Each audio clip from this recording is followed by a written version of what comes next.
Um cronista muito inesperado é um nosso aqui, bem nosso, o João Simões Lopes Neto, que vocês certamente conhecem pelos contos gauchescos e lendas do Sul. Mas a novidade, que não é tão novidade assim, mas, enfim, para muita gente é que ele também foi cronista de cidade. Ele foi repórter e cronista de cidade. Em 1913, ele publicou uma série de reportagens barra crônica, que caminha muito junto nesse estilo do João do Rio. João do Rio publicou Alma Encantadora das Ruas em 1908, é isso? É, uma coisa assim. Provavelmente 1908, eu sou péssima para Vou achar aqui. data, mas enfim. E essa aqui é de 13, Os Inquéritos em Contraste. Na época do Simões, só para dar um pouquinho de contexto, para quem não conhece muito o cara, ele veio de família riquíssima, né? Nasceu em Pelotas em 1865, numa família super rica. Ele era neto do cara mais rico do Rio Grande do Sul.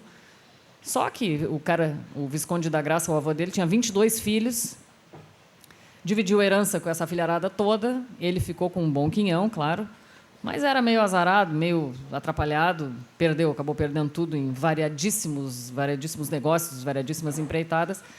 Terminou a vida tendo que trabalhar em jornal. Aí vocês calculem comigo. Hoje já é uma dureza viver trabalhando em jornal. Eu sou jornalista, posso atestar isso para vocês. Não, em 2 empregos humildes. Foi jornalista e professor de português. Jornalista e professor, é a decadência, a degradação total. E ele vivia com um salário de professor e jornalista. Ele trabalhava no jornal A Opinião Pública e foi nesse jornal que ele publicou essa série de crônicas. Isso aqui, pelo que a gente supõe, foi um projeto meio da cabeça dele. Ele era um cara muito inventivo, muito criativo, tinha ideias assim para fazer variadíssimas empreitadas, tanto literárias quanto empresariais. As empresariais foram todas mal sucedidas. As literárias a gente sabe que foram melhores. E em 2016 eu terminei o mestrado estudando essa série de crônicas com a orientação do professor Fischer, e nós dois publicamos esse livrinho que é as crônicas, né, a série de crônicas Os Inquéritos em Contraste, e nós colocamos junto aqui também a série Temas Gastos, que ele publicou no mesmo jornal em 1916, no ano da morte dele. É uma série também de crônicas rápidas assim do dia a dia, e essas crônicas têm muita conversa com o João do Rio. Uma outra, antes de eu ler um trechinho para vocês verem como tem ressonância uma na outra, ele assina Os Inquéritos em Contraste como João do Sul. João do Rio, João do Sul. Mas, em defesa do nosso João, eu preciso dizer que ele criou esse pseudônimo, esse cognome aqui, ele criou antes do João do Rio. Ele criou isso aqui em 1891. Salvo engano com essa data, mas foi por aí, 1891, Sim, 1892. o João do Rio tinha 10 anos de idade, não era? Então ele criou isso aqui para assinar o editorial de criação do jornal Opinião Pública. Ele assinou pela primeira vez esse editorial de criação do jornal como João do Sul. E, bom, isso não quer dizer nada, mas, enfim.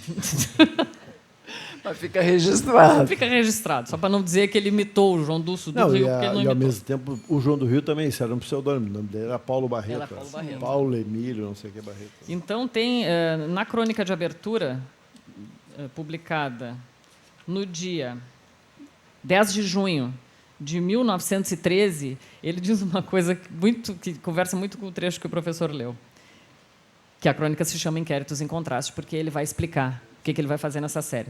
Ele diz assim: tem Londres, Paris, Nova York, Berlim, Viena, as abóbadas de sua requintada civilização rebrilhando sobre os subterrâneos das mais estupendas misérias.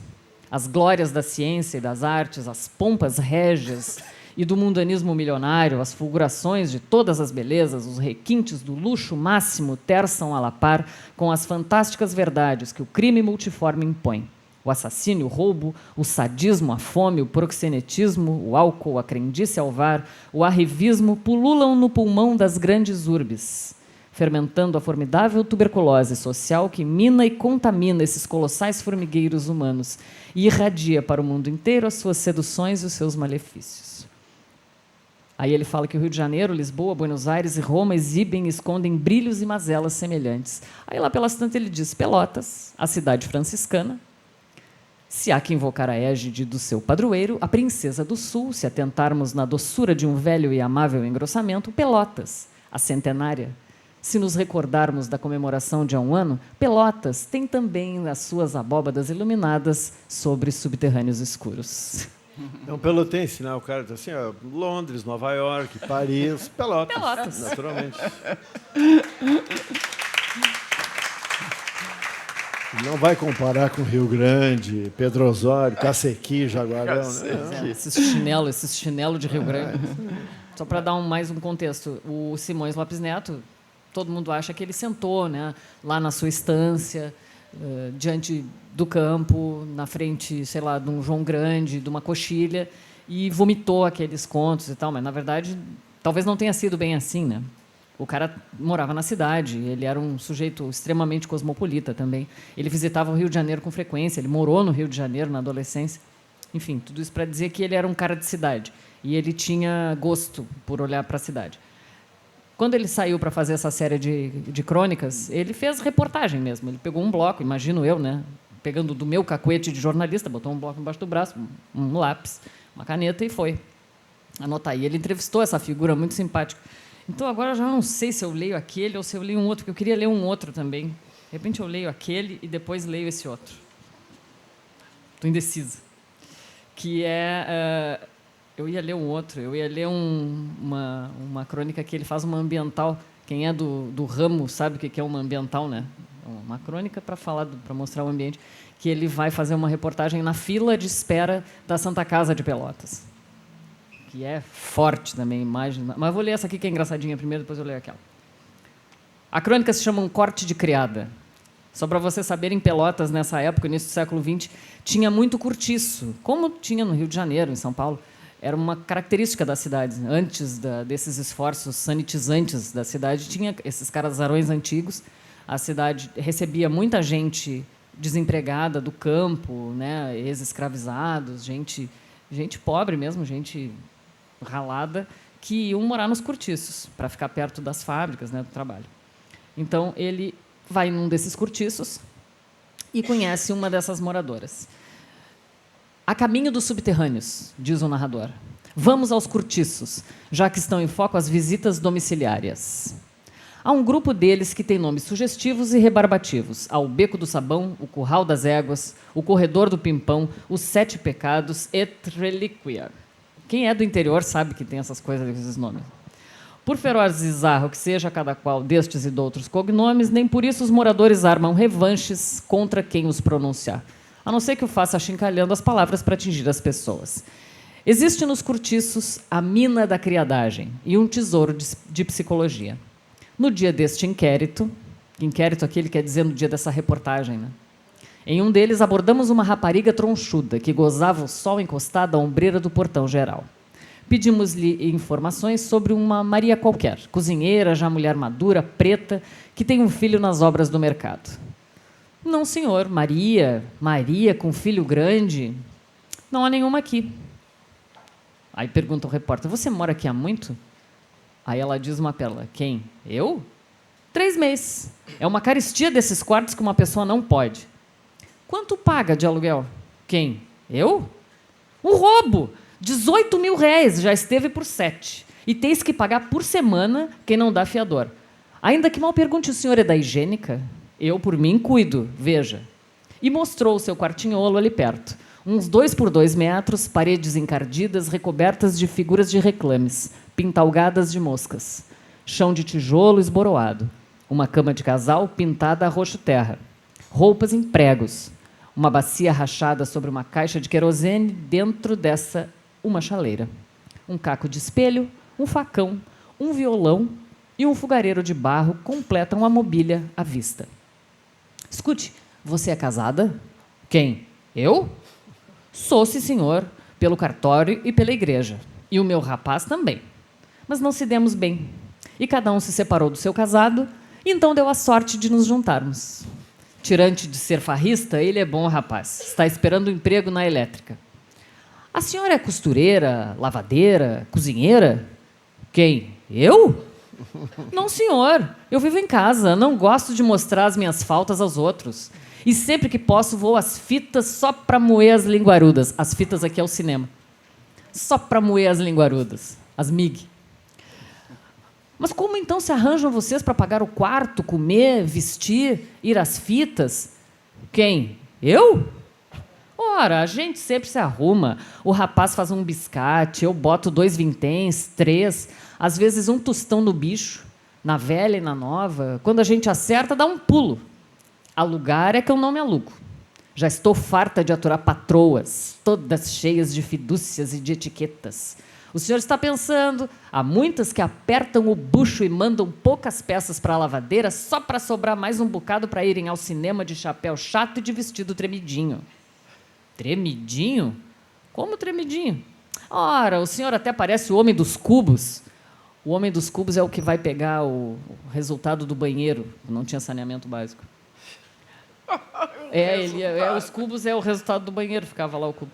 Depois eu posso até explicar Água o que servida. Água servida. Água servida. Pô, é que água servida acho que é mais velho que cubo. Ora, o senhor até parece o homem dos cubos, quando anda indagando quantas pessoas tem cada casa. O senhor bem que me entende, o que custa muito é o carvão. Esses vendeiros roubam a gente, que é um desaforo. Um pinguinho assim de pó, R$200. Eles dizem que é por causa dos impostos. Sei lá. Mas vamos lá, você não tem cara de necessitada. Quem? Eu? Ah, quem... É que tem um senhor que às vezes vem cá falar com o meu rapaz e quando ele não está, sempre me deixa algum presente. É um senhor muito sério. Está se vendo. Então, de aluguel, nada. Quem? Eu? Simões Lopes Neto. Como todo bom jornalista, ele foi para a fila de hospital, né? Não tem quem não tenha passado por essa prova e, pelo jeito, os frequentadores da redação tinham essa missão desde os tempos primórdios, desde os tempos mais primórdios. Mas isso deve ter sido ideia dele, né? Será que não? Sim, certamente foi, certamente foi. Eu acho que ele não era pautado. Não. Acho que ele se pautava. E mesmo a ideia de ir para a rua, assim, não era uma coisa... Não, foi uma coisa comum, que né? ele próprio se pautou. Ele circulou muito nos lugares que ele frequentava. Ele morava no centro de Pelotas. Então, todos esses lugares, tem até um mapinha aqui no final do livro que mostra mais ou menos onde que ele frequentou. Ele foi na Zona, né, no Puteiro, ele foi no Cortiço, ele visitou uma mãe de santo para contar um pouquinho da experiência e tal. Ele andava pela rua de noite, ele pegou um táxi com o último cara que fazia o transporte com cavalo, né? Então, foi mais ou menos assim, ele circulava ali pelo centro. E a Santa Casa de Pelotas fica bem no centro, fica na frente de uma praça, prédio muito antigo, né, uma instituição das mais antigas do Rio Grande do Sul. E aí ele conta um pouquinho do que ele viu na sala de espera da Santa Casa. O nome da crônica é O Banco da Santa Casa. 9h da manhã. A larga escadaria externa está cheia. Junto às portas, gente. Lá dentro, na sala do banco, sobre os mármores, arrimados às paredes, ainda doentes. A grande imagem de São João de Deus, junto ao primeiro degrau da escada de honra, estende gravemente a sua tigelinha de pedinte misericordioso. Ao fundo, no alto, sobre o primeiro patamar, a placa de mármore que lembra 52 anos de serviço incessante do Dr. Barcelos. Aí ele faz um parênteses. Esse tal Dr. Barcelos foi um pedaço de toleirão que ainda aqui houve, chamando o pai dos pobres. E tão parvo era e tão pateta foi, que ao morrer era mais pobre do que muitos dos pobres de que fora o pai. Uma madre de alva touca e hábito escuro, como um estranho moscardo, volve de grupo em grupo, deste para aquele lado, da criança que chora ao velho que tosse, da mulher que geme ao sujeitão que pigarreia grosso. Portas abrem-se, fecham-se, na meia-luz de um corredor à direita.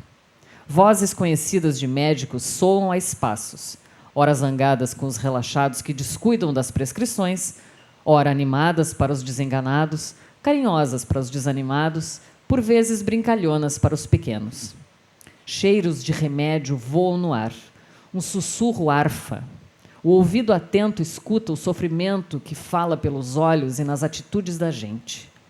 As próprias paredes parecem que têm em si, entranhada, alguma coisa que dói. Lá fora o sol esplende. O graminado verde da praça em frente, a pequena copa redonda das árvores, a coluneta, o grande tanque circular da água atraem os rostos. Andorinhas cortam voos rápidos e logo piam em cima, nos altos da fachada. Uma buzina de alto fonfona. Umas badaladas da sineta soam. É o provedor. Que desfilar de espantos! Que de coisas que se não costuma topar nas ruas. Que bizarras emoções sofrem os nervos não afeitos. Neste banco está uma velha disforme. As lepras da sua antiga vida tomam-lhe a cabeça, mãos. Os olhos têm orlas sangrentas. Não mais pestanas, não mais unhas. Tudo chagas, úlceras, pustemas. Na ombreira de uma porta um homem espera. Tem um braço ao peito, envolumado de algodões e comprimido em tela que cheira horrivelmente a iodofórmio. Ao colo de uma preta moça e tafulona, uma mulatinha marasmática agoniza, os olhitos encravados, a boquinha aberta, respirando curto. Moscas importunas dançam-lhe sobre a pequena face baça, terrosa. Uma rapariga irrompe às cegas do corredor dos consultórios. Vem escarlate, vem de olhos baixos, como se outros escarninhos a examinassem nos seus íntimos pedaços de corpo. Uma mulher rebuçada em grande capa mostra à vizinha o volume disforme da sua barriga e bate nela, sacode, espreme-a, como a evidenciar que aquilo está grande, que aquilo a há de matar, mas que não dói, não dói. O que representa um consolo grande, uma alegria até, uma superioridade mesmo sobre os companheiros que ali estão, alguns mais que gemendo, urrando baixinho. Em 3 lugares diversos, tosses convulsas de tuberculose sacodem peitos cavernosos. É uma mocinha de lindo perfil, de profundos olhos negros, a cabeleira presa a uma fita azul, garrida e esperançosa. É um rapazola sardento arruiviscado, tipo de degenerado esculpido pelos lábios, pelo nariz, pela testa, pelas pomas. Acolá, longe, um mulato moço, queimado de caninhas e contaminado pelos amores das vagabundas dos cortiços. Esse tosse até chorar e escarra num lenço que filtra raios de sangue. Uma risada sadia escandaliza o estertorar abafado das esperanças. É uma criança de uns 5 anos que dá chutes numa bola de papel de jornal. E ri-se e volteia, superior e vivaz, na graça da sua inocência, na felicidade da sua saúde. Um grito de dor estruge lá dentro, logo seguido de um ai lancinante. O fedelho para o jogo e fica, de dedinho no ar, os olhos ainda risonhos, e diz, entre os trapos da sua boquinha brejeira: "Ô, mamãe, doutor, dodói." No mesmo instante, a crioula tafulana brada: "Irmã, irmã, bote água de socorro", que é o batismo, né? O pequeno footballer errou ainda um chute e caiu, enredado, agarrando-se às saias da preta. E ficou-lhe aí, aos pés, ainda rindo num claro riso, enquanto que acima, nos braços dela, agonizava, morria a mulatinha, filha das suas entranhas amorudas de um branco, por ser branco. A sujeita barriguda, indiferente, continuava a conversa com a vizinha, esmurrando, sacudindo, espremendo a barriga para provar que não doía. Não doía nada. Coisa horrorosa, né? Horrível. Isso é uma coisa que o João do Rio também tem, assim, ele se compraz nessas descrições naturalistas, né, de, sabe, o escarro, não sei o quê. Né? E tem aquele close-up, né? O que eu fico mais impressionada nessa crônica é aquele close-up da mosca na boca da menininha que está agonizante. Tem uma mosca voando e ele vai lá e olha para a mosca. Parece uma cena de filme, né?